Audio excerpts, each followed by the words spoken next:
Hey, how's it going, guys? I'm sitting in a 2018 Acura TLX.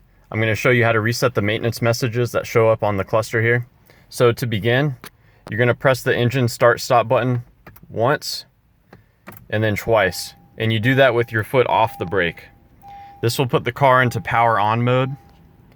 Now what you want to do is use the scroll wheel on the right of the steering wheel.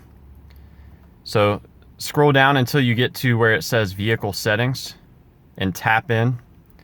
Now you scroll down all the way until it says maintenance info. Now it says maintenance reset service. The default is cancel. You scroll down once more and hit reset, and it will say reset completed.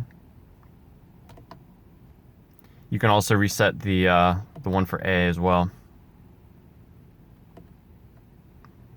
So yeah, when you're done with that, you're going to want to turn the car off, hit the brake, and then start it. And you can do this to verify that it has been reset.